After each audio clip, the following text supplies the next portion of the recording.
Selamat pagi pemirsa Hidup Sehat, semoga sehat selalu ya. Maraknya kasus kekerasan yang terjadi pada anak-anak dan remaja sangatlah memprihatinkan bagi pendidikan dan orang tua. Fenomena bullying ini sering terjadi di kalangan anak-anak dan remaja. Tahukah Anda pemirsa, perilaku bullying ternyata sudah ada sejak abad ke-15. Berikut asal-usul perilaku bullying. Pada periode awal dan pertengahan abad, perilaku yang sekarang dianggap sebagai bullying terjadi dalam bentuk intimidasi fisik atau verbal, seringkali di lingkungan militer atau pendidikan. Misalnya, dalam budaya Sparta di Yunani kuno, anak-anak dilatih dalam lingkungan yang keras yang dapat mencakup elemen-elemen bullying. Pada abad pertengahan, bullying terjadi di lingkungan feodal di Eropa, di mana kekerasan fisik dan verbal bisa terjadi antara tuan tanah dan pelayan, atau di antara anak-anak di lingkungan pendidikan monastik. Pada abad ke-18 dan ke-19 di Inggris dan Amerika Serikat, sekolah asrama terkenal dengan praktik bullying, baik di antara siswa maupun dari guru. Dalam buku Tom Brown School Days, karya Thomas Hucks yang diterbitkan pada tahun 1857, menggambarkan pengalaman bullying di sekolah.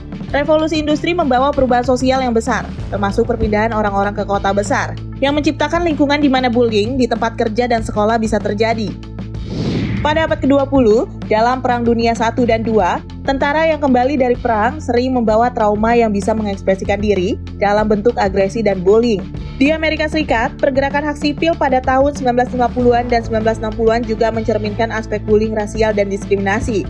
Kemudian, pada tahun 1970-an, psikolog bernama Dan Elwes mulai mempelajari bullying secara sistematis, terutama di sekolah-sekolah di Skandinavia. Hasilnya, Elwes mengembangkan program pencegahan bullying yang menjadi model bagi banyak negara.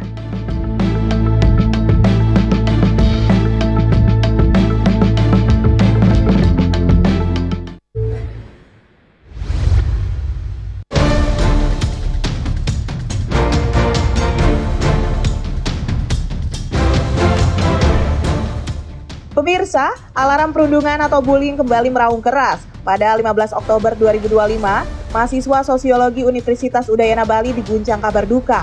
Timothy Anugrah Saputra ditemukan meninggal dunia. Ia diduga mengakhiri hidupnya dengan melompat dari lantai 4 gedung kampus. Kasus ini menjadi viral di media sosial karena kuatnya dugaan bahwa Timothy menjadi korban perundungan yang dilakukan oleh teman-temannya sendiri. Peristiwa tragis ini mengguncang nalar publik, bahwa bullying atau perundungan bukan hanya soal keisengan dan kenakalan remaja ataupun dinamika pergaulan, melainkan patologi sosial yang bisa merenggut nyawa, menghancurkan masa depan, dan meninggalkan luka psikologis yang tak pernah pulih, baik bagi korban maupun keluarganya. Lantas, bagaimana agar kita semua sadar perilaku perundungan ini dapat merusak kesehatan mental? Simak informasi selengkapnya. Hidup Sehat akan membahasnya bersama Dr. Zulfia Syarif, spesialis kedokteran jiwa di studio Hidup Sehat pagi ini. Assalamualaikum warahmatullahi wabarakatuh. Selamat pagi pemirsa, senang sekali saya Sekar Wanda bisa kembali menemani Anda. Dan pemirsa, sesuai dengan pengantar video tadi, kami segenap kru yang bertugas mengucapkan turut berduka cita terhadap kepergian dari Timothy Anugrah Saputra yang merupakan korban dari dugaan kasus perundungan yang berada di Universitas Udayana. Dan terkait dengan kasus yang terjadi, itu juga menjadi topik pembahasan hari ini, dan kita akan membahasnya bersama dengan Dr. Zulfia Syarif, yakni dokter spesialis kedokteran jiwa, dan kita juga akan menjawab pertanyaan dari Instagram di @hidupsehat.tv1 di Instagram. Nah, dokter, kita langsung saja nih ke fakta atau mitos yang pertama. Melihat dari kasus dari Timothy tadi, korban perundungan sering merasa tertekan, kemudian juga kurang percaya diri dan juga sulit untuk bersosialisasi, bahkan jadi susah untuk fokus pada pelajaran. Itu fakta atau mitos, dokter? Itu fakta. Fakta. Ya, orang yang mengalami perundungan memang cenderung akan semakin tidak percaya diri. Kata-kata, perlakuan, intimidasi yang diberikan kepada dirinya dalam proses perundungan itu akan membuat seseorang meragukan rasa percaya dirinya. Kemudian bisa muncul kecemasan, bisa muncul gejala-gejala depresi, dan itu bisa berakibat menurunnya fungsi berpikir, konsentrasi, memori, sehingga akhirnya memang susah fokus, terganggu dalam aktivitas, apakah itu perkuliahan, sekolah, pekerjaan, seperti itu. Jadi itu fakta. Oh, fakta. Nah, dokter, ini ada fakta atau mitos lagi. Korban perundungan ini seringkali memiliki kecenderungan untuk memiliki emosi atau gangguan mental dalam jangka panjang, memiliki kecemasan, depresi. Itu fakta atau mitos, dokter? Itu fakta, karena memang dampak dari perundungan itu bisa long lasting, bisa berlangsung panjang. Rasa percaya dirinya itu bisa terus terbawa sampai bahkan beberapa tahun kehidupan setelah perundungan terjadi. Belum lagi gejala-gejala kecemasan, gejala depresi yang bisa sangat berdampak terhadap kehidupan seseorang. Jadi dampaknya tidak hanya segera ketika perundungan terjadi, tapi juga bisa berakibat bahkan tahunan setelah perundungan itu selesai terjadi.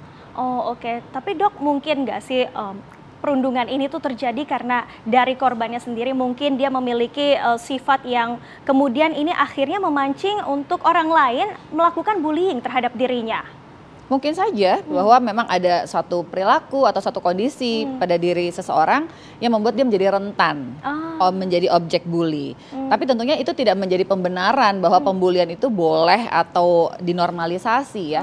Bahwa kekurangan seseorang, kondisi seseorang yang berbeda atau perilaku seseorang tidak menjadi pembenaran orang tersebut untuk dibully. Nah, terus kalau misalnya kita dibully, apakah boleh kita melawan, dokter? Sebetulnya gini, kita perlu belajar untuk tidak berespons secara agresif juga. Karena respons yang kita agresif atau kita misalnya nangis atau jadi ikutan marah itu disenangi oleh para pembuli. Oh seperti itu? Iya, justru respons itu yang ditunggu-tunggu. Mereka senang ketika melihat korbannya terintimidasi ya. Korbannya terpancing secara emosional. Jadi kita tetap berusaha tenang dan kalau memang misalnya dilakukan kekerasan fisik kita boleh saja melawan. Gitu. Tapi kemudian dengan kita diam saja atau tenang, apakah itu juga menjadi tertekan gitu di diri kita sendiri? Apakah bukannya sebaiknya kita mengekspresikan diri kita, dokter? Kita tenang, artinya tidak terdampak secara langsung, tapi kita boleh untuk speak up. Kita boleh membuat batasan bahwa kita menyampaikan kita tidak suka dengan perlakuan atau kata-kata seseorang. Jadi kita harus bedakan tenang dengan pasrah ya. Jadi pasrah terus kemudian membiarkan diri kita dibully atau ditekan. Jadi ada kalanya kita butuh speak up, butuh bicara dengan membuat batasan yang tegas. Oh oke. Ini saya sudah mulai menangkap nih kemudian apa yang sebenarnya harus kita lakukan ketika kita menghadapi bullying tersebut. Nah dokter, ini ada fakta atau mitos. Perundungan dapat menyebabkan korban merasa putus asa dan melakukan tindakan yang fatal untuk keselamatan dirinya dia sendiri. Tapi jangan dijawab dulu dokter, kita harus rehat sejenak dan pemirsa usai jeda kita akan kembali hadir untuk Anda.